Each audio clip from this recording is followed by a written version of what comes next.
Rose at lilipad na pabalik ng Pinas, pero naisip nito na magpatulong kay Luz para makapaghanap muna ng trabaho ito. Ayon naman sa kaibigan ni Rose na si Elsie, nadadagdag pa nga daw ito sa mga TNT na inaalagaan ni Luz. Ayon pa dito, nang usapan ay babalik na nga daw ito sa Pinas sa isang linggo.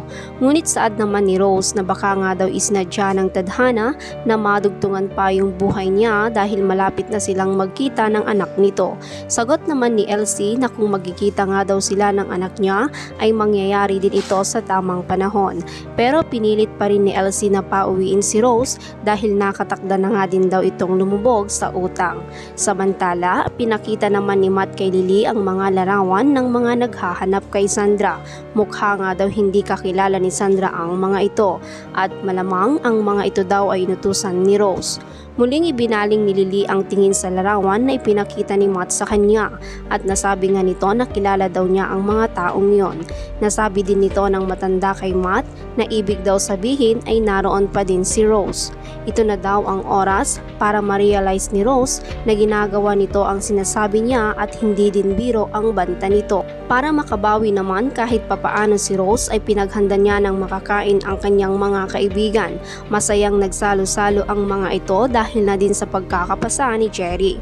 Ngunit nagtatampo itong si Jerry sa kanyang ina dahil ayaw nitong ipaalam ni Jerry ang tungkol dito sa kanyang ama. Nang paalis naman sina Rose at Luz sa apartment ay kinausap ni Rose si Luz na mukhang malala nga daw ang tampo ni Jerry dito. Ngunit saad naman ni Luz nalilipas din daw ang tampong yon ng anak. Sinubukang kumbinsihin ni Rose si Luz na hayaan na lang ang anak sa gusto nito.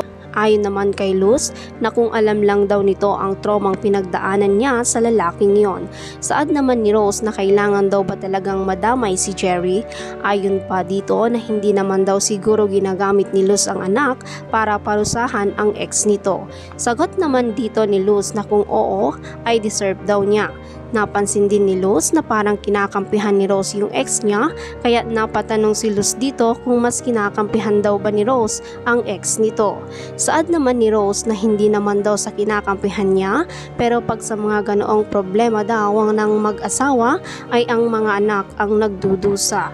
Medyo pagalit namang sagot ni Luz kay Rose na oo nga daw at kaibigan siya ni Luz, ngunit pagdating daw sa decision tungkol sa pamilya niya ay off limits ito. Sa bahay naman ni Matt ay nanginginig na nagsumbong nga itong si Christina, sabyanan nito na si Lily na hindi pa rin tumitigil itong si Rose at guguluhin lang nito ang pamilya nila.